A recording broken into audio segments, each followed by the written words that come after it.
guys, welcome to this episode. Today I am going to do a quick little overview demonstration on the Canon 7D and why this camera still is loved by so many of you, particularly on this channel. There's a lot of love for this camera. I appreciate all the people that comment on these videos. Please do comment, please do make some comments about what type of videos I can make. I do have a little sort of kind of community now on this channel, so anybody that's got any ideas or any suggestions for videos that you might want to see. Mainly I do camera techie demos, but if there's anything else that you want me to talk about, you know, I do work in education and I do teach lots of different subjects in graphic design, media and photography, and I'm also a freelancer as well.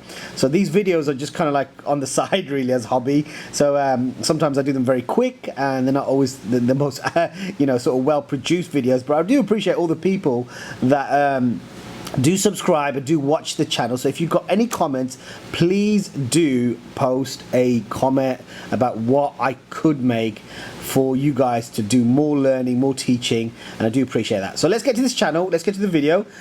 So this is the Canon 7D and it is at the moment in live view. So if I press the Q button, you can see that I've got various things on here. Okay, so I've got it in film mode, so I'll take it into photograph mode and press the Q button, and then I'm at the moment in auto mode. So if you want to put it in manual mode, just turn the wheel to manual mode. So okay, and then press your Q button and it will take you back to your menu. So I'm pretty confident with this camera. I've used it many a times, and it isn't got Wi-Fi. Some people have been asking me how do I take the pictures off this camera. It doesn't have those features, but what it does have, it has a lot of kind of old school features. It's very bulky, it's very solid, and I know a lot of you guys have purchased these second hand and you're loving it, you know, loving it, and it is an amazing camera to use, and I do appreciate some of the people that have been commenting and that have actually bought a camera because I've been making these demos. You can still buy these, you can't buy these new, and they are knocking around the world or wherever you live, and there is a love for these cameras, and I do have a love for them as well. Not just this camera, but a lot of old DSLR cameras that from sort of 2010 onwards, 2007, 2008 onwards, and they, you know, they are old school now, to tell you the truth, but they do still take awesome pictures, and I would still recommend you to get one of these in comparison to your smartphone. So if I go to the Q button, you've got your shutter. So now this isn't touch screen, as you can see. Touch. No touching happening. You know, oh gosh, that sounded a bit inappropriate, didn't it? So there's nothing happening. So no touchy. But if you sort of hover through, you can change your shutter speed like this with this dial wheel.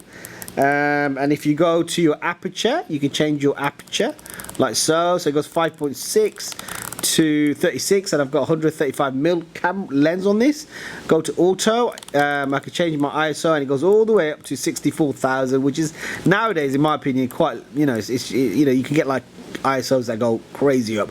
I do leave my ISO on auto when I'm shooting and filming, Tatry, so it's up to you. You can change this if you want, but I tend to leave it on auto because I feel like that is the perfect thing for me, because I do a lot of outdoor shoots. If I was doing studio work, I'll probably play around with that, but indoors, outdoors, it kind of works well for me to just leave it on that.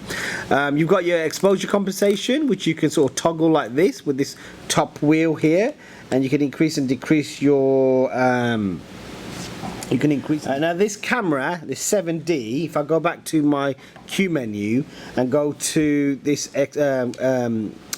auto select button and press this select, now this camera has got only, weirdly enough, 19 autofocus mode points, and nowadays cameras have like gazillions of focus points, and people are like, I would like my picture in focus, how do I get it in focus? And I'm like, oh my days, I get these questions. And focus, if you think about focusing, you know, when you're focusing with your eye and you like look at things, sometimes things are in focus, sometimes things aren't in focus. You can't get everything in focus. Like you can see clearly my background is out of focus and my camera is in focus.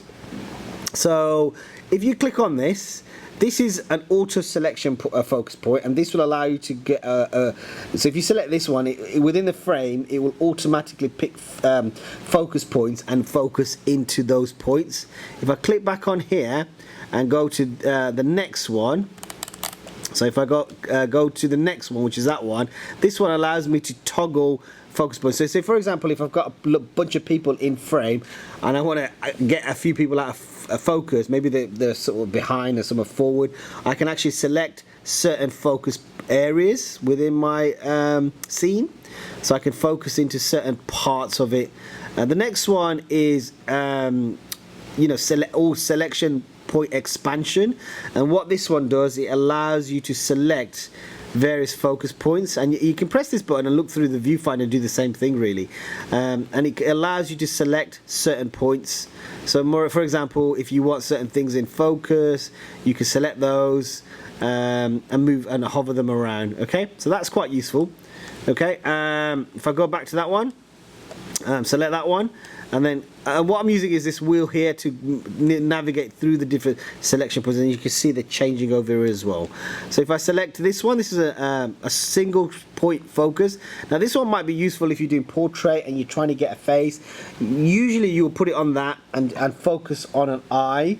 So I tend to like look at the face and make my focal point maybe the eye or the nose, and that gives an evaluative rounded focal area. So you know, that's a little tip. I would strongly suggest you try that, and then you'll see whether your image is in focus or not. So for example, if you're doing sort of bird's eye shots where you're doing from above and you and the subject's looking towards you, try to put it on single shot focus point, and then get your subject to look towards the camera and then focus on the eye, and then you'll get a nicer depth of field around the image, and have the subject of point in focus. Okay, so do I want to talk about any more? I don't know. I don't really want to talk about any more, to tell you the truth. So I've talked about focus points, talked about the Q button and some various settings within the menu. Any comments, please do post. Appreciate all the comments that people do say. Share and comment. Please comment and please like. If you think you don't like my videos, comment as well. I'm not going to take it to heart, to tell you the truth. But if you do comment about anything and any videos that you want me to make, please do post. I do appreciate it. Thanks for watching.